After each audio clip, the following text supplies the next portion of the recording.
આમોદ નગરપાલિકાનો ઢોર વહીવટી રખડતા ઢોર સામે તંત્ર લાચાર, લાખોના ખર્ચે બનેલા ઢોર ડબ્બાનો કોઈ ઉપયોગ નહીં, પ્રજાના જીવ જોખમમાં। આમોદ નગરપાલિકાનો વહીવટ સંપૂર્ણપણે નિષ્ક્રિય સાબિત થઈ રહ્યો છે। નગરપાલિકા કમ્પાઉન્ડ અને મુખ્ય પ્રવેશદ્વાર સામે જ રખડતા ઢોર અડીંગો જમાવ્યો છે, છતાં તંત્ર કુંભકર્ણની નિંદ્રામાં હોય તેવું લાગી રહ્યું છે।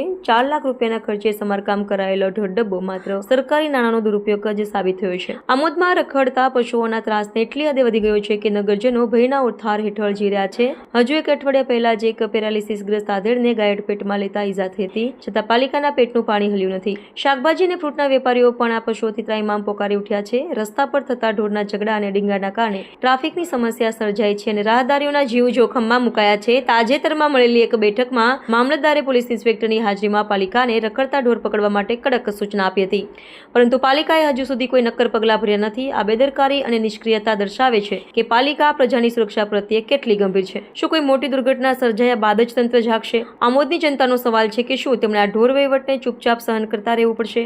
અમુક કિસ્સાઓમાં જોવા મળ્યું છે કે ઢોર પકડાયેલા ગયેલા સ્ટાફને ગૌરક્ષાના નામે વિરોધનો સામનો કરવો પડે છે, જેના કારણે પણ પાલિકાની કામગીરીમાં અવરોધ ઉભો થાય છે, પરંતુ પ્રજાના જીવના જોખમે આવા વિરોધને નકારીને કડક પગલાં ભરવા એ પાલિકાની જવાબદારી છે। જો આમોદમાં કોઈ મોટી જાનહાની થશે તો તેની જવાબદારી કોની ગણાશે તે એક મોટો સવાલ છે।